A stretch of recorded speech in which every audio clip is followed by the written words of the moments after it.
한글도 남보다 빨리 깨치고 참 똑똑했는데 갈수록 실력이 뒤처지는 것 같아 걱정이에요. 혹시 초등학교 교과서 본 적 있어요? 어려운 어휘가 너무 많아요.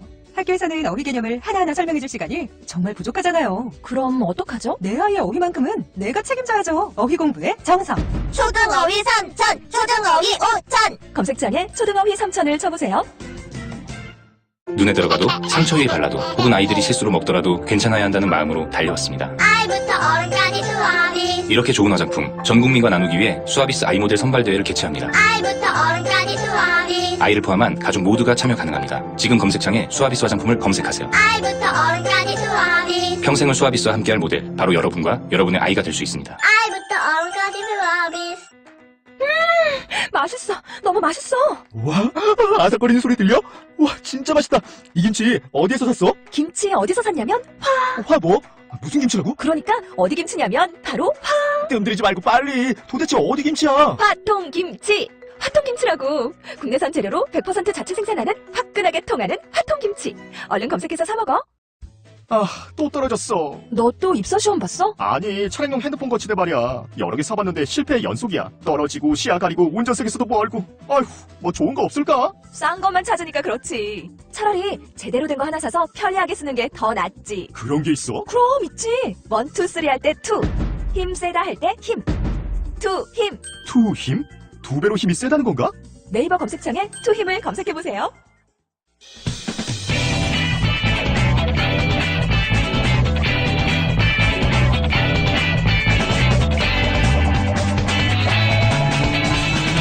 김어준의 뉴스공장. 세월호를 육지로 끌어올리기 위한 준비 작업이 한창인데요. 이 과정에서 논란이 끊이지 않고 있습니다. 세월호 선체조사위원장을 맡고 있는 김창준 변호사 전화 연결해보겠습니다. 안녕하세요, 변호사님. 네, 안녕하세요. 네.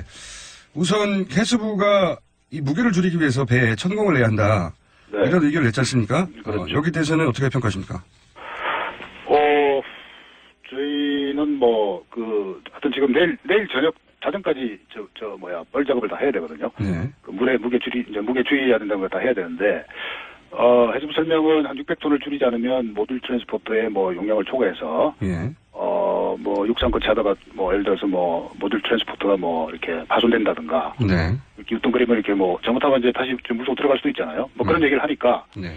저희로서는 일단 전문가 감정 의견을 첨부해서 정말 네. 그렇다면 그 말이 정말 진실하다면 어쩔 수 없지 않는가 하는 그런 입장입니다. 유가족들은 이렇게 되면 미수입자 수색을 하는데 혹은 진상조사를 하는데 영향을 줄 수 있기 때문에 더 이상의 선체훼손은 안 된다는 게 기본 입장으로 알고 있는데요. 네, 저도 그런 우려를 전에 들었습니다. 그러면 네. 충분히 그 우려는 제가 잘 이해를 하고 있고요. 예. 저희 조사위 입장은 지금 이제 해수부에다가 지난 금요일 날 했던 현상 유지. 그러니까 저희는 진상 규명을 해야 되기 때문에 네네. 증거 보존을 해야 되지 않습니까? 네네. 그래서 현장 유지를 하라면 바꾸지 말라 한 것이고요. 예. 지금 이제 천공하려는 데가 D데크, 그러니까 이제 자동차 화물차입니다. 네. 그게 들어있는 지금 뻘하고 물을 한 500톤에서 600톤 되겠다는 건데, 제 생각은 이게 지금 현상 유지라는 건 사실 이제 증거 보존 차원인데, 예. 뻘은 사실은 증거가 아니죠. 사실은 저희가 이제 재현하려고 하는 거는 이제 침몰 당시에, 그러니까 침몰 전에 상태를 재현을 하려고 하는 것이고, 네. 침몰 이후에 벌어진 예를 들어서 물이 들어간다든가 뻘이 들어갔다든가 그런 거를 유지하라 그런 건 아니죠. 이제 그래서 기본적으로 그 뻘을 빼는 거는 사실은 저희 정거조사에는 방해되지 않는다고 저희 그렇게 생각하고 있는데, 유가족분들이 워낙 그렇게 이제 우려하시니까, 네. 저희는 어떤 전문가의 감정 의견을 붙여라 그렇게 요구한 상황입니다. 유가족들은 근본적으로 이제 워낙 오랫동안 정부 조사를 믿지 못했기 때문에 그렇죠. 예, 정부가 하겠다고 하는 모든 행위에 대해서 그런 것 같아요. 기본적으로 의구심을 가지고 있는 것 같고요. 예. 그래서 저희 조사위가 있는 거니까요.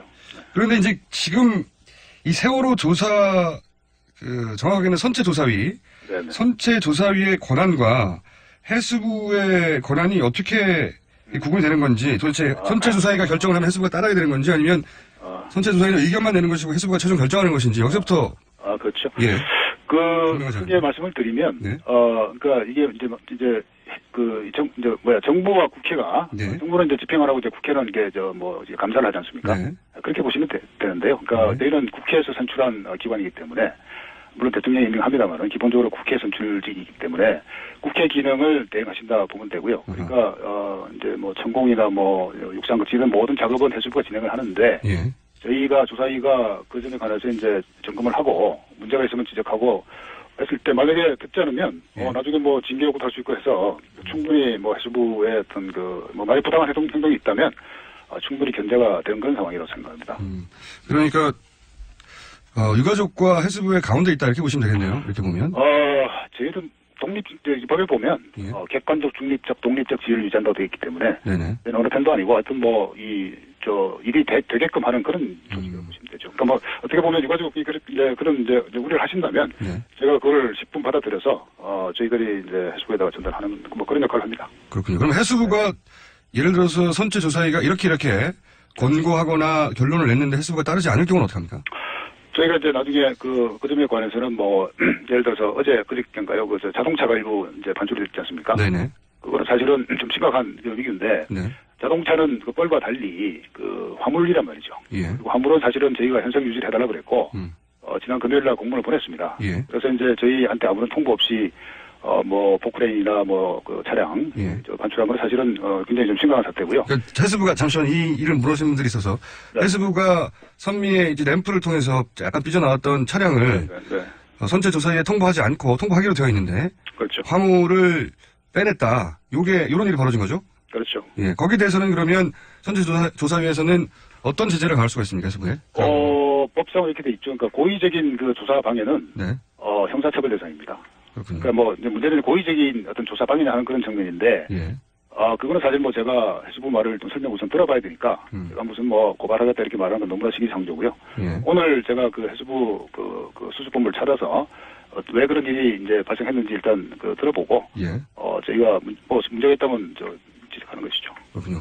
기본적으로 해수부의 판단에 대해서 견제하고 감시하는 기능을 하는 거군요. 맞습니다. 네, 그렇게 이해하시면 되겠습니다. 그렇군요. 그런데 이제 아까도 말씀드렸지만 유가족들은 미수입자 가족들은 워낙 오랜 세월 그 정부가 하는 일들이 이게 방해가 아니냐 하는 의구심을 가져왔기 때문에 그렇어요. 네. 이 앞으로 그 조사위가 어떤 결정을 할 때 네. 가족들과 합의를 해달라고 요구를 했고 예. 그렇죠. 미수자 가족을 했죠. 예, 합의를 해달라고 했고 그런데 이제 여러 가지 법적 지위 때문에 조사위에서는 협의는 할 수 있지만 우리가 합의를 할 법적 주체가 아니다 이렇게 얘기한 걸로 알고 있는데 맞습니까? 우선 두 가지 문제가 있는데 하나는 이제 합의를 해달라고 그게 무슨 얘기냐면 예. 그 수습 방법을 정할 때 사전 합의를 해달라 이 얘기입니다. 가족이 동의하지 않으면 하지 말라는 얘기죠. 그렇죠. 예. 그 얘기는 결국 뭔 얘기냐면 가족이 동의하지 않는 방식으로 수습을 하지 말라는 얘기거든요. 예. 근데 그 얘기는 좀 일방적이죠. 아무래도 왜냐하면 저희가 그러면 가족이 요구하는 수습 방식은 다 따라야 된다는 얘기니까 그러니까 사전 합의 의무를 일단 요구하신 거예요. 예. 그래서 일단 조금 일방적이라는 그런 측면이 좀 있었고요. 둘째로 저희는 말씀 아까 드린 대로 감시와 견제하는 기관이지 집행부서가 아닙니다. 그러니까 수색 방법을 정하는 기관이 아니기 때문에 저희가 무슨 뭐 합의의 사실 주체도 아니에요. 그러니까요. 법적 그래서 다만 주체인지도. 저희들이 이제 협의를 말씀드린 거는 미수 가족분들의 어떤 고통과 어떤 그 우려를 알기 때문에 그분들의 어떤 소망을 수렴하기 위해서 협의를 하겠다는 얘기죠. 최대한 가족들의 뜻을 반영하겠다 정도밖에 할 수가 없다 법적. 네, 그게 뭐 그런 것이죠. 그건 이해했고요. 그렇다면 이런 문제는 어떻습니까? 동물뼈도 계속 나오고 그리고 벌을 통해서 이제 그 미습자들 유해가 섞여 나올 가능성이 있지 않느냐 이런 우려가 계속 나오는데요. 네, 있죠. 있는데 예. 우선 뭐 그 부분은 사실은 이제 그 유해 발굴 전문가가 이제 투입이 돼야 되는데 예.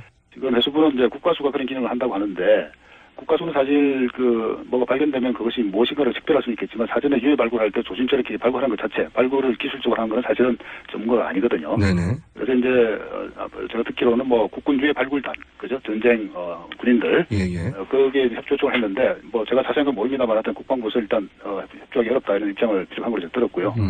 그래서 이제 저희 조사위 입장에서는 그 유해 발굴 전문가를 어제 그 벌 작업할 때 투입을 했습니다. 예. 그래서 이제 그 벌 작업할 때 유해가 제대로 발굴될 수 있도록 지도를 했죠. 지금 계속 지적되는 거는 해수부가 지금 세월호를 인양해서 유해 발굴을 하는 준비가 제대로 안 돼 있어서 망부터 시작해서 여러 가지 절차나 준비가 제대로 안 돼 있다 이런 지적 많았거든요. 그건 제가 보니까 사실인 것 같고요. 예. 그래서 이제 조사위가 지난 금요일 날 여러 가지 제안을 했는데 예. 거의 해수부가 거의 수용을 다 하신 것 같더라고요. 예를 들어서 유해 발굴 전문가를 이제 한다든가, 그다음에 뭐 이게 이어가고 할 때 이제 뻘이 지금 현재 우선 현황은 이제 뻘인데 예. 뻘이 이렇게 쭉 이렇게 선수 쪽에도 있고 객실 쪽에 있는데 어제 이제 선수 쪽에 한 80% 다 치웠고요. 예. 객실 쪽에 한 50% 다 치웠는데 꼭 이제 치우면서도 이렇게 위치를 마킹하고 예. 또 이제 동영상을 촬영해가지고 예컨대 유골이 발견되면 어느 위치에서 나왔다 하는 것을 특정할 수 있도록 그렇게 다 저희들이 요구했습니다. 그래서 해수부가 그 점에 전혀 준비가 안 돼 있으시더라고요. 그래서 그걸 해수부가 다 수용을 했습니다. 준비가 안 돼 있었던 건 사실이군요. 그런 문제점이 있었는데. 그랬던 것 같아요. 네. 예. 전혀, 네. 그렇군요. 이건 어떻습니까? 가장 많이 거론됐던 건데 네. 해수부는 이제 신속한 또 안전한 조사를 위해서 수습을 위해서 네. 객실을 절단한다. 이게 그렇죠. 처음부터 큰 논란이었는데 이 문제는 선체 조사에는 어떻게 결론을 냈습니까? 저희는 이제 사실 한 3일 전에 이제 반담 주선에 전원이 이제 승선을 해서 예. 둘러보니까 이게 절단을 하지 않고도 네. 얼마든지 수습이 가능하겠다는 생각이 들었습니다. 그래서 이제 저희가 제안한 거는 로보트 카메라를 이용해서 예. 선내 상황을 먼저 확인하고 필요하면 그 진입로를 약간 일부 절단하더라도 진입로 확보해서 수색하면 될 것 같다는 의견이고요. 근데 이제 그 해수부가 제안하는 그 선체 절단은 사실은 오래전에 무슨 구상을 했던 것 같은데 네. 그거는 기본적으로 저희 조사의 근본 목적인 진상규명의 정도를 반하지 않습니까? 네네. 왜냐면 전기 배선 다 끊어지고 파이프 다 끊어질 텐데 그렇게 된 상태에서 저희 어떤 보고서가 나왔을 때 국민들이 납득을 안 하시겠죠. 그런 문제도 있고 우선 그 이전에 그 수습 방식으로도 예. 이제 아마 이게 절단하려면 여러 가지 이게 토치라든가 불을 써야 될 텐데 예. 그 과정에서 또 유골이 또 이렇게 훼손될 우려도 많지 않습니까? 그렇죠. 그런 이유가 좀 부적절한 것 같아요. 그래서 저는 기본적으로 선체 절단은 좀 강하게 반대하는 입장이고 우선 대안을 충분히 시행해 본 다음에 아주 최후의 순간에 그래서 안 된다면 그런 방안도 이제 선택할 수 있겠지만 그때까지는 아니다. 이런 입장입니다. 제가 작년에 세월호 해수부 인양 계획에 인양되면 3등분해서 절단해서 수습한다 이런 계획이 포함되어 있었던 걸로 알고 있는데. 예. 보고가 됐더라고요. 예. 근데 지금 선체 조사위에서는 기본적으로 절단 안 된다 반대 의견을 내신 거고요. 예. 좀 강하게 내고 있습니다. 해수부가 그럼에도 불구하고 절단을 강행할 가능성은 없습니까? 하신다면 저희가 고발할 수밖에 없겠죠. 그런 경우에. 네. 고발을 감수하고라도 절단을 해버리면 이미 절단된 뒤니까 저희가 걱정하는 거는. 그런 일은 없습니까? 네. 그럴 리가 있겠습니까? 제가 아는 상식으로는 공무원들은 그렇게는 하지 않을 겁니다. 저도 상식적으로는 안 할 것 같은데 워낙 세월호 관련해서 이상한 일들이 많이 벌어져가지고요. 충분히 그러신 우려가 있을 수 있는데요. 예. 그런 일이 있으면 글쎄요. 조금 심각하겠죠. 네. 아마 이 단순한 공무원 문제가 아니라 예. 공무원의 그런 지시를 한 상급자 쭉 올라가서 누가 그런지 결정했는가. 최고 결정권자가 나중에 좀 문제가 되겠죠. 마지막 질문입니다. 이제 아직은 초반이어서 여러 가지 계획들을 세우는 단계인 걸로 알고 있는데 앞으로 이 선체 조사위 혹은 이전에 있던 세월호 특조위 기본적인 그 활동 방향의 대원칙 같은 게 있습니까? 대원칙은 저희는 이제 선체 조사위이기 때문에 예. 선체만 조사하도록 되어 있고요. 물론 예. 인양 과정도 점검하고 수습도 하지만 기본적으로 선체 조사이기 때문에 조금 권한이 제한되어 있습니다. 그래서 선체를 조사를 하는데 지금 저희가 조금 우려되는 부분이 아시는 대로 지금 검경수사본부가 다 이제 원인 발표했지 않습니까? 네네. 그리고 법원의 판결도 있습니다. 형사 판결. 예. 그리고 이제 우리나라 그 해양사고 최고 전문기관인 그 중앙해양안전심판원에서 이제 특별 보고서 나와 있고요. 예. 그래서 사실 이제 저희가 제일 우려되는 부분이 이제 저희 능력으로 과연 기존의 보고서를 확실하게 재점검할 수 있겠는가 이런 문제가 있어서 저희가 사실은 지금 그 해외에서 네. 세계 하여튼 1流급 그 전문 기관에 감정을 의뢰할까 그런 방안을 세우고 있습니다. 알겠습니다. 오늘 말씀 여기까지 듣겠습니다. 감사합니다. 네, 감사합니다. 지금까지 세월호 선체 조사위 김창준 위원장이었습니다. 이미지 실컷 한번 써보고 싶다면? 고화질 이미지도 웹 디자인도 파워포인트도 동영상 클립도 모바일에도 블로그에도 가티 이미지 뱅크 국내 이미지도 글로벌 이미지도 마음껏 프리미엄 무제한 정액제 이미지 가티 이미지 뱅크 검색창에 게티 이미지 뱅크를 검색하세요. 가티 이미지 뱅크 성남 신흥역 롯데시네마타워를 분양합니다. 포스코 ICT의 책임 준공. 롯데시네마 9개관 입점이 확정된 복합 엔터테인먼트 쇼핑몰. 지하철 8호선 신흥역과 지하로 연결된 직통역세권의 황금입지. 지역 내에서는 찾아보기 어려운 100% 자주식 확장형 대규모 주차시설. 분양문의 1800-4603, 1800-4603. 성남 신흥역 롯데시네마타워.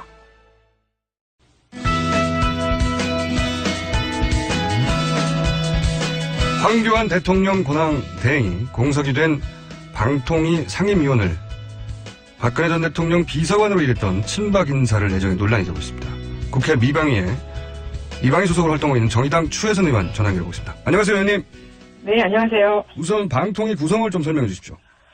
예. 방송통신위원회는 이제 국민 여론에 영향을 미치는 방송통신을 다루는 규제기관이기 때문에 예. 그 여야로 구성된 합의제 기구입니다. 근데 이제 상임위원이 총 5명인데 네. 여기에 장관급 그 인사청문회를 거친 위원장이 1명이고요. 예. 차관급에 4명으로 구성되어 있고요. 예. 이 중에 위원장을 포함한 차관급 1명, 2명을 대통령이 지명을 하고 예. 3명은 국회 추천을 받는데 예. 국회 추천 3명 중에 여당 몫이 1명, 네. 그리고 야당 몫이 2명입니다. 그래서 3대2 구조가 되는 거고요. 예. 임기는 3년입니다. 그렇군요. 지금 상계 방통위 임기가 거의 이제 끝났죠. 끝난 임원, 상임위원도 있고요. 위원장은 4월 7일 날 임기가 끝납니다. 그러면 사실상 임기가 다 끝나는 건데, 그죠? 네. 차기 정권이 들어서기 전에. 근데 지금 말씀으로 하면 차기 정권이 들어서서 보통 방통위를 차기 정권 기준으로 야당 3명, 여당 3명, 차기 정권 기준으로 여당 3명, 야당 2명이군요. 그렇게 되면 이제 만약에 진보 정권으로 정권 교체가 되면 방통위도 그렇게 3대1 변할 텐데, 근데 지금 이 시점에 황교안 대행이 누구를 지금 차기 상임위원으로 내정한다고 하는 거죠, 정확하게? 지금 미래부에 네. 정보통신정책실장으로 있는 김명수 씨인데요. 네. 이게 뭐가 문제인지 좀 짚어주십시오. 예. 이제 인사에 대해서는 시기와 또 내용적인 측면에서 모두 문제가 있다. 제가 지적을 했는데, 지금 황 대행이 남은 임기가 36일입니다. 36일. 그리고, 파면된 대통령의 권한대행이 이 3년의 방통위원 임명을 강행하는 게 일단은 부적절하고요. 가장 큰 문제는 이제 김용수 씨를 지명을 한 건데, 우리가 부처 이기주의하면 떠오르는 상징적인 세력이 있어요. 이 정통부 마피아입니다. 업계에서는 이제 이 정통부 마피아 중에 핵심 인물들이 독수리 오영재다 이렇게 얘기가 되고 있는데, 그 멤버 중에 한 사람이고요. 정통부 마피아 독수 오용재 중 1인이다. 예, 그렇죠. 그리고 이 서울대 법대 출신인데, 박근혜 인수위에 그 김명수 실장이 결합을 하게 됐는데 2013년도에 의외라는 평가가 있었어요. 왜 그렇습니까? 과연 누가 추천을 한 거냐. 그 당시에 이런 얘기가 많이 나왔는데 그 7인의 멤버였던 김기춘 전 비서실장이 챙겼다. 이렇게 이제 평가가 나왔었고요. 그 인수위에서 이 김 실장의 역할이 이 방송통신 정책을 모두 이제 동인제 부처 미래부로 가져가고 이 합의제 기구 방통위를 이제 축소시키는 그런 정부 조직 개편안을 주도했었죠. 그래서 과거 공보처의 부활을 꿈꾸던 인물 아니냐. 그래서 그 당시 비판을 많이 받았고요. 소위 방통위를 없애려고 했던 분이네요, 거꾸로. 예, 그렇죠. 예. 그리고 이제 바로 청와대에 들어갑니다. 정보방송통신비서관으로 들어가서 지금 이제 현 미래부 방통위 체제를 이제 완성을 했는데 이 창조경제 라는 이 부분에서 이제 나름대로 ICT 관련 정책을 주도하면서 그렇게 활동을 했는데 그리고 나서 이제 미래부로 2차 관실 핵심인 정보통신정책실장을 이제 역임하게 되는데요. 지금 현재 그 직책입니다. 그래서 고공승진을 한 인물이죠. 그러니까 요거는 말씀을 들어보니까 정통부 마피아로 불렸고 김기춘 라인이고 소위 이제 핵심 친박 인사였을 뿐만 아니라 이 방통위를 사실상 없애려고 했던 인물인데 그런 인물이 이제 그분이 방통위로 들어오는 거는 이게 말이 안 되는 인사다. 더구나 이제 지난 금요일 날 황 대행이 이 사인을 했다. 전해지고 있는데 박근혜 전 대통령이 구속된 당일 그 구속된 김기춘 실장의 총애를 받은 그 김기춘 라인의 인사를 방통위로 차관으로 지명을 한 부분은 정말 말이 안 되는 인사다. 인사 자체도 말이 안 되고 시기적으로도 말이 안 되고 그리고 그 인물에 대해서도 문제가 있고요. 그리고 그 대표적인 산업론자입니다. 이 방통위라는 게 어떤 방송통신의 공적 가치를 강조해야 되는 그런 부처인데 그 ICT 정책 관련해서도 미래부의 평가가 있어요. 이 관련 업계의 협회 수준이라는 비판적인 평가가 있고요. 또 작년에 그 750억이 들어가는 인공지능 R&D 사업을 인수위에서 가깝게 활동했던 인물이 있는 그 인물이 원장으로 있는 연구원에 그 예산을 몰아주려고 했다가 국회 위반 예산 심의에서 벌미가 잡히기도 했습니다. 이권 의혹도 좀 있다고 말씀하시는 것 같고. 네네. 그러니까 이제 부적절한 인사를 더군다나 부적절한 시점에 36일 남은 그 대행이 앞으로 차기 대통령이 행사할 3년짜리 임기 자리에다가 갑자기 알박기를 했느냐 이런 말씀이네요. 그래서 알박기 인사라는 비판도 나오고 있고. 이렇게 되면 차기 대통령 인사권을 뺏는 것과 마찬가지 효과가 나는 거죠. 예, 그렇죠. 예. 그리고 뭐 황대행이 지금 마지막에 취업 발선하고 있냐. 취업 발선. 나오고 있는데. 왜 이렇게까지 했을까요? 제가 보기에는 예. 제가 분석한 건 이 박근혜 정부에서 이제 대통령이 지명한 인사들이 대부분 방통에 힘을 빼는 역할을 했어요. 방통이 힘을 빼는 역할이라는 건 어떤 의미입니까? 그러니까 이제 합의제 기구인 방통위를 예. 살리고 싶지 않았습니다. 이 박근혜 정부에서. 예. 이게 이제 관련 현업 단체들이나 시민사회의 저항 때문에 방통위가 지금의 방통위가 남아 있었던 건데. 네. 이제 조기 대선에서 가장 위기를 느끼고 있는 부처가 이제 미래부와 문화부일 텐데. 예. 지금 야당과 학계 등의 공통된 의견은 미래부를 좀 해체하고 예. 방통위 합의제 기능을 좀 확대하자 이렇게 의견이 모아지고 있어요. 제가 뭐 지적해드렸지만 이 정통부 마피아 중 핵심 인사인데 이 김영수 씨가 이렇게 무리한 알박기 인사를 하는 건 이 미래부를 구하기 위한 트로이 목마 인사 같다. 예, 이제 정부 조직 개편 대응을 앞두고 네. 정통부 마피아들의 이 꼼수 인사다. 이렇게 되면 이제 차기 정부의 가장 큰 걸림돌이 이 인사가 되는 거죠. 그렇군요. 차기 정부가 들었으면 뭐 당은 아니어도 당연히 정부 조직 개편을 하게 될 텐데 통상 그렇게 하니까요. 그 과정에서 소위 부처 이기주의라고 표현하죠. 자기 부처는 살아남아야 되겠다는 욕구. 예, 그런데 이제 방통위 위원으로 가서 방통위의 어떤 역무를 이렇게 확대를 하거나 공공성을 강화하는 역할을 하면 좋은데 제가 트로이 목마라고 말씀을 드리는 건 그런 정통부 마피아 핵심 인물이 방통위로 가서 방통위를 오히려 약화시키는 그런 역할을 할 가능성이 크다. 그래서 이제 아주 비판이 많이 나오고 있는 거죠. 그 비판을 알겠습니다. 근데 또 임기 임명을 한 이유, 아직 내정이 오늘 아직 발표는 안 됐으니까 내정을 한 오늘 발표할 예정이라고 알려지고 있어요. 이제 곧 발표가 되면 알겠죠. 근데 이게 5명 가운데 3명이나 공석이 돼서 업무 공백을 막기 위해서는 이렇게 신속하게 지명을 해야 된다. 이것이 이제 공식적인 입장인 걸로 알고 있는데 이건 말이 안 되는 행동입니까? 예, 그것도 이제 걱정을 많이 해야 되는 부분인데 이제 방통 내부에서도 그 업무 공백에 대한 우려는 크지 않다. 최홍준 위원장도 그런 입장이고요. 지금 이제 방통의 가장 중요한 심의 의결 사항은 각각 방송사들의 이제 면허입니다. 지상파 제어가 정편 보도 채널 재승인 이런 부분인데 이미 마무리가 됐어요. 그래서 이제 뭐 업무 공백이 크지 않다. 그리고 5월 9일 대선까지 보면 그리 이제 길지 않은 시간이잖아요. 한 달 열흘 남았습니다. 때문에 이제 방통위 사무처가 관리 감독을 잘해주면 큰 문제가 없다는 게 방통위 내부에서 나오는 얘기예요. 방통위 내부에서도 이 인사를 달갑지 않아 하는군요. 네, 이제 그렇죠. 방통위를 없애려고 하는 사람이 방통위 상임위원으로 온다 하면 이제 굉장히 위기를 느끼는 거죠. 알겠습니다. 뭐가 꼼수인지는 알겠는데요. 그리고 왜 그렇게 하는지도 이제 말씀해 주셨는데 이게 막을 방법이 없었습니까, 근데? 지금 이제 방송 현업인들도 크게 저항을 하고 있고요. 그리고 이제 야당 원내 지도부도 이제 부적절한 인사라고 이제 이미 반대 의견을 피력을 했는데 저도 이제 국회 미방위 차원에서 강력하게 대응해야 된다 해서 민주당, 국민의당 간사들에게 제안해놓은 상황이어서 일단 실명이 거론되고 이렇게 비판이 제기되고 있기 때문에 황대행이 쉽게 발표를 좀 하지 못할 거다 그런 예상을 하고 있어요. 발표를 해버리면 어떡합니까? 해버리면 이게 인사청무 대통령 지명목 1인이라 인사청문회도 안 하고 야당 동의도 필요 없고 그러니까 지명하면 끝나는 거 아닌가요? 예, 국회 본회의 인준사항도 아닙니다. 그래서 이제 고집을 한다 그러면 뭐 끝까지 국회 차원에서 문제 제기를 하고 저항을 해봐야죠. 임기는 보장돼야 되는 거고 지명되면. 그럼 지명되면 사실상 법적으로는 어떻게 할 수 없는 거죠? 예, 지금 법적으로 어쩔 수가 없는데 이제 법이 개정이 된다거나 하면 어떤 뭐 소환제라든지 이런 부분도 좀 필요해 보이고요. 그리고 그 이후에 이제 강행에 대한 대응 부분들은 좀 지금 생각하면 무력하지만 이제 상임위 차원에서 진지하게 고민을 좀 해봐야죠. 알겠습니다. 문제가 있는데 더 큰 문제는 그 문제를 해결할 방법이 없다는 게 문제네요.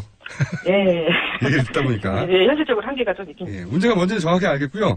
이 문제에 관해서 계속 미방위 소속이시니까 문제가 해결되든 안 되든 저희가 조만간 다시 한번 연결해서 어떻게 되는지 여쭤보겠습니다. 오늘 말씀 감사합니다. 고맙습니다. 지금까지 국회 미방위 소속의 정의당 추혜선 의원이었습니다.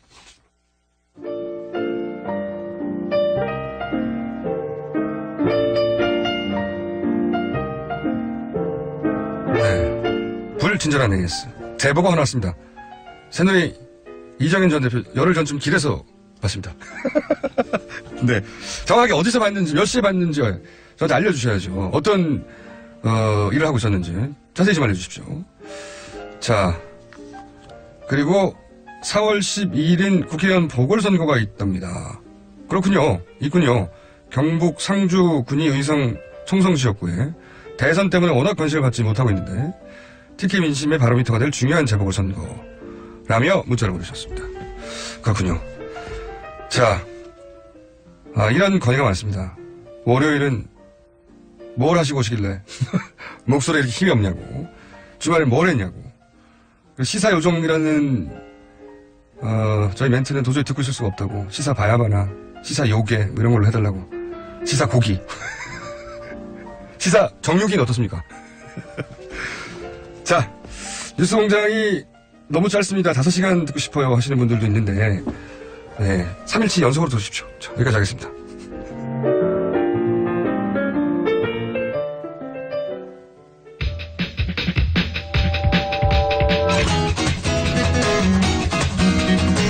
자, 르몽드 디플로마티크 편집장이었다가 지금은 편집위원, 그리고 장사는 잘 안 되는 걸 알고 있는데 사단법인 인물결연구소도 운영하시고 헤어스타일도 멋지시고 불어도 잘하시는 김상훈 의원님 나오셨습니다. 안녕하십니까. 안녕하십니까. 네. 칭찬인지 욕인지 잘 모르겠습니다. 잘 안 가는데요.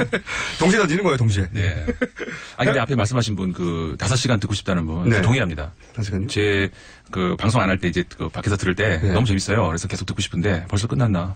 네. 어쩔 때는 제 앞 코너가 너무 재밌으면은 제 거 그냥 제끼고 계속 하면 안 되나 이런 생각이 들 정도로. 그 중에서 가장 재밌는 코너는? 내 코너. 그럴 때 제 입으로. 예. 그 얘기가 나오길 바라셨구나. 그런 얘기는 저는 절대. 아니요. 그 얘기. 설사 그렇게 생각하더라도 그렇게 말할 수는 없습니다. 저는. 아니, 진짜 그 얘기를 하려는 게 아니고 정말 재밌다는 말씀을 드리고 싶었습니다. 자, 5시간을 할 수는 없고요. 제가 죽습니다, 그러면. 2시간도 허덕허덕 합니다. 네. 자, 오늘은 어떤 이야기입니까? 네.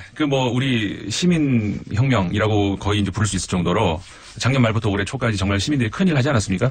엄청난 일 했습니다. 그렇죠. 이거는 세계사를, 없어요. 역사에 관심 있으신 분들은 세계사를 보면 시민들이 무슨 혁명을 이뤄내거나 그 성공 사례도 극히 드물고요. 네. 기본적으로. 권력을 상대로 시민이 혁명을 해냈다. 이것도 굉장히 드물고. 그리고 거기에는 엄청난 대가를 지불해서 성공했다 희생이 하더라고요. 많고 예. 피를 많이 흘리고 희생이 많죠, 사실. 일단. 사람들 엄청 죽고요. 네. 그리고 성공한 듯 보였던 시민혁명이 뒤집어지는 경우도 굉장히 많고요. 그렇죠. 예. 근데 이번 같은 경우에는 단 한 명의 그 연행자도 없었고 네. 그 힘이 너무 컸어요. 그러니까는 우리가 왜 배우자들이 화를 낼 때 말입니다. 그러니까 안 좋을 때 크게 화를 내고 당신 어제 뭐 했어? 막 이런 거보다. 지금 이제 배우자라고 하면 부인 뭐 이런. 그렇죠. 부인. 연인. 네. 네. 근데 그랬을 때 어제 뭐 했어? 이렇게 막 화를 내는 것보다 가만히 침묵하고 있을 때 더 무섭지 않습니까? 이번에 시민들의 무서움 그런 거였던 것 그래서 같아요. 이혼하셨어요? 아니, 그 얘기는 혹은 이혼 당하셨어요? 그 얘기는 관련이 없고요. 무섭죠. 아무튼 그게 화를 낼 타임인데 말을 안 하면. 예, 그게 정말 무서웠던 것 같아요. 우리가 촛불을 든다. 정치인 그러지 않습니까? 촛불은 바람 불면 꺼진다. 근데 이게 더 무서운 게요. 우리가 촛불을 들고는 달릴 수가 없잖아요. 그러니까는 그거는 정말 가만히 앉아 있을 때 들 수 있는 게 촛불인데 그게 정말 무서웠던 거죠. 왜냐하면 움직이지 않겠다는 얘기 아니겠습니까? 우리는 이 자리에 가만히 있겠다. 당신 내려갈 때까지 우리는 꼼짝도 안 한다. 이 자리를 지키겠다는 거죠. 네, 네. 그 메시지였거든요. 이게 정말 무서웠던 거죠. 이게 사실 이 거론은 잘 안 되는데 박원순 시장 네. 이 물대포에 네, 맞습니다. 그 공공원을 끌어버리는 게 굉장히 큰 역할을 했어요. 지금 되돌켜보면. 우렁각시라고 우리 많이 불렀죠. 그 자리에 앉아 있는데 물대포 쏴보십시오. 네. 흩어질 수밖에 없고 경멸할 수밖에 없고 그 과정에서 폭력 사태가 일어날 수도 그렇죠. 있고 그 폭력 사태는 빌미가 되어서 꼬리를 맞습니다. 물고 이렇게 안 했을 거거든요. 그렇죠. 물대포에 무를 공부할 수 없다는 결정은 대단히 중요한 결정이었어요. 그리고 이제 그 주변 인근 건물의 화장실 개방 처음에 안 했거든요. 화장실 개방을. 네. 저는 화장실 이전에 물대포. 근데 이 화장실 그러니까 그건 물론 큰 건데 화장실은 편이라면 물대포는 시의 양상 전체에 영향을 미치는 거죠. 그렇죠. 네. 맞습니다. 전적으로 동의하는데 제 말씀은 그 세세한 부분까지 그런 부분까지 굉장한 서울시에서 배려를 많이 했다는 거. 박원순 시장이 대선 후보의 경선에는 참여 못했지만 네. 이후로 인기가 계속 올라가고 있어요. 요즘. 호남에서 민주당 경선이 있을 때 가장 큰 환호를 받은 것은 후보들이 아니라 박원순 시장이었다는 뒷말들이 있습니다. 자, 네. 그래서 그런데요. 네, 이런 명예로운 시민혁명 이 뒤에 과연 우리가 무엇을 할 수 있을까 이런 생각을 할 때 아니겠습니까? 왜냐하면은 과거 앞서서도 다른 나라도 그렇고 우리나라도 그렇고 이런 시민들이 큰 어떤 민주적인 성과를 이뤘을 때 그 직후에 보면은 역행하는 그런 일들이 굉장히 많았거든요. 그렇죠. 작용이 있으면 반작용이 있어서. 그렇죠. 프랑스 시민 대혁명 이후에 나폴레옹이 심지어 황제가 등장을 했지 않았습니까? 네. 왕이 죽고 황제가 나오고 우리나라도 4.19 이후에 박정희 정권이 등장했죠. 그런 역사의 반동은 없는 경우가 드물어요. 네. 많습니다. 네. 오히려 굉장히. 그래서 이제 과연 그런 것에 비해서 이번 우리 시민혁명 어떻게 받아들여야 되고 어떻게 우리가 이거를 지속적인 에너지로 바꿀 수 있을 것인가. 오늘 르몽드 디플로마티크가 아니라 인문결 연구소 소장님으로 나오신 것 같은데요. 네, 뭐 둘 하니까 뭐 비슷하게 받아주시면 좋고요. 뭘 둘을 하니까요. 아니, 그러니까 저 일몽도 디플로마티커하고 예. 오늘 굉장히 까칠하세요. 아니 헤어스타일도 굉장히 멋있고 그래가지고 제가 무너뜨리고 싶어요. 네. 무너뜨려 주십시오. 그래서 이제 외모가 일치월장하십니다. 네. 정말. 네, 그래서 이제 우리가 이제 다시 이런 걸 봐야 됩니다. 뭐냐면은 시민혁명 이후에 모든 공을 이제 정치권으로 넘긴다. 그럼 정치권에서 그걸 얼마큼 받아들여서 할 수 있을 것인가 이런 걸 우리가 생각을 해봐야 되는데요. 그 다음에 우리가 이제 그런 얘기하지 않습니까? 결국은 시민들 고생하셨습니다. 이제 정치권이 알아서 할게요. 과연 할 수 있을까? 이걸 우리가 이제 여태까지 역사를 쭉 돌이켜 보면은 결코 우리가 그렇게 안심할 수 없다는 그런 시민은 무슨 역할을 해야 됩니까? 그러니까 시민들이 할 수 있는 것은 일단 그 정치권, 그러니까 우리가 정당 민주주의라고 하잖아요. 거기다가 전적으로 내맡기고 이제는 우리는 일상으로 돌아간다. 이게 안 된다는 겁니다. 대의민주주의라고 하죠. 보통. 네, 대의민주주의가 처음 나 대신 그렇죠. 국회의원을 우리는 뽑고 국회의원이 우리 뜻을 대의해서 네. 민주주의를 구현해 간다. 이런 건데. 그래서 이제 대의민주주의가 시작이 우리가 보통 18세기 말이라고 하지 않습니까? 네. 근데 18세기 말 이후로 그러니까 우리가 민주주의 하면 대의민주주의를 생각하는데 역사가 되게 짧다는 거예요. 이거 별로 되지도 않은 역사를 가지고 대의민주주의가 전부 다인 양 생각을 하고 그리고 이제 정당의 출현이 그러니까 그 이후 아니겠습니까? 정당들이 과연 시민들의 대변 역할을 했는가? 그렇지 않다는 거죠. 그래서 이제 그런 관련해 가지고 전 세계적으로 이제 본론을 말씀드립니다. 본론. 전 세계적으로 그 기존 정당을 대신하는 새로운 정당, 시민 정당 혹은 아예 정당 제도 자체를 그냥 건너뛰어서 직접 민주주의로 가자는 그런 움직임들이 많이 있다는 거거든요. 유럽에 특히 많죠. 정당 그 이후. 네, 그렇습니다. 새로운 대한 정당도 많이 나타났고. 그래서 이제 그런 여러 가지 운동들이 일어나고 있는 것 이런 것들을 제가 몇 회에 걸쳐서 소개를 해드리려고 하거든요. 그러니까 우리가 만들어낸 이 변화는 굉장히 큰 건데 이 네. 변화가 기존의 대의민주주의 체제 하에 정당으로 과연 다 소화가 되고 그 변화가 실제 일상의 변화를 연결할 수 있겠는가 의구심이 있다. 그러면 다른 방법은 뭐가 있나? 그렇죠. 지금 해외 사례를 한번 들여다보자. 그렇죠. 그러면. 그래서 이제 오늘 하루만으로 끝낼 수 있는 이야기는 물론 아니고요. 이거는 이제 쭉 시리즈로 가시는 거예요. 네, 시리즈로 이제 몇 주간 말씀을 드리려고 하는데 첫 번째 사례가 재밌으면 시리즈로 가고요. 첫 번째 사례가 그러겠네요. 재미없으면, 네. 첫 번째 사례로 제가 이제 스페인의 네. 포데모스를 유명하죠. 소개를 해드리려고 네. 합니다. 우리나라에도 많이 소개가 됐습니다만은 정확하게 포데모스가 이제 어떤 사람들인지 어떻게 운영이 되는지 이런 거는 네. 많이 소개는 안 됐잖아요. 네. 일단 포데모스라고 하는 말이 스페인어로 이제 우리는 할 수 있다. we can 이제 이런 의미라고 할 수가 있습니다. 이 운동이 처음 시작이 된 거는요. 기억들 많이 하시겠습니다만 2011년도에 전 세계적으로 시민운동이 크게 일어났습니다. 근데 네. 2008년도 그 미국의 금융위기 이후로 네네. 도대체 미국의 이제 우리가 금융 자본주의의 상징이라고 할 수 있는 월스트리트 있지 않습니까? 네. 월스트리트에서 과연 그 시민들을 위해서 그리고 국민들을 위해서 그 대중들을 위해서 한 게 뭐냐? 월스트리트는 대중을 위해서 일을 한 게 아니고 자본을 위해서 일했죠. 그렇죠. 그러니까 네, 자기 보너스와. 경제 발전이라고 하는데 그래서 경제 발전을 해서 누구를 위한 경제 발전이냐는 거죠. 그러면서 이제 시민운동이 일어나는 것이 대표적으로 그때 바로 그 월스트리트가에서 오큐파이 운동이 있지 않았습니까? 네, 전 세계 시민들이 몰려들어서 월스트리트를 시민들이 장악하지 않은 그렇죠. 네. 그런 운동이었었죠. 제가 그 지도부하고도 만나서 얘기도 해봤습니다. 그렇죠. 해봤는데 특별한 계획은 없더라고요. 그러니까 이게 특징이 네. 계획이 없어요. 맞아요. 그러니까 지도부가 없다는 거죠. 그리고 회의를 하면은 5시간, 6시간 계속 회의를 그냥 할 수도 있는 거예요. 길바닥에서 그냥 회의를 하지 않습니까? 네. 이제 이게 시민운동. 그러니까는 이거는 어떻게 보면 비슷한 거예요. 그람시라고 하는 이제 이탈리아 사상가가 얘기를 했었죠. 사상가. 네. 20세기의 뭐라고 할까요? 시민운동은 네. 기동전이 아니라 진지전이다. 진지전이다. 네. 우리나라 아까 말씀드렸던 그 촛불 집회하고 비슷합니다. 우리는 안 내려간다. 이 자리에 앉아 있겠다. 그리고 주저앉는 거거든요. 월 스트리트 저널입니다. 아닙니다. 그 월 스트리트에서 했었던 오큐파이 운동도 마찬가지였고 네. 비슷한 운동이 유럽에서도 많이 있었어요. 네. 그 중에서 오큐파이는 그래서 소멸돼 버렸어요. 그렇죠. 운동은. 스페인에서도 M15, 그러니까는 그 5월 15일이기 때문에 이렇게 부르는데 그게 이제 똑같이 2011년도에 있었거든요. 네. 비슷한 운동이었습니다. 그게 아까 오큐파이 운동하고. 근데 그 이후로 2011년 이후로 그런 시민들의 어떤 그 풀뿌리 조직이 점점 확산되기 시작을 하면서 이 2014년도에 들어오면서 1월 달에 포데모스라는 정당이 만들어집니다. 그러니까 기존 정당이 우리가 만들어진다는 것은 정치 지도자들이 출연을 해서 예를 들어서 반기문 혹은 그런 인물들 갑자기 그렇죠. 등장하고 명망가가 등장한 다음에 그 주변에 사람이 모이는 거죠. 그렇죠. 네. 그래서 우리가 이제 풀뿌리 민주주의라는 말을 하지만 그거는 진짜 풀뿌리가 아니라 우리가 풀을 막 갖다 심는 거죠. 그러면서 이제 풀뿌리가 되는 건데 그게 진짜 풀뿌리가 아니잖아요. 근데 이 포데모스 운동 같은 경우에는 실제로 그러니까 2014년도 1월 달에 포데모스 정당이 출연을 했을 때 이미 그 점조직이 1000개가 넘었다는 겁니다. 네. 자발적인 전국적인 조직이에요. 그렇죠. 네. 시르쿨로스라고 이제 스페인어로 부르는데 네. 이 점조직, 그러니까 그 보통 정당의 그 지방당이라고 부르나요?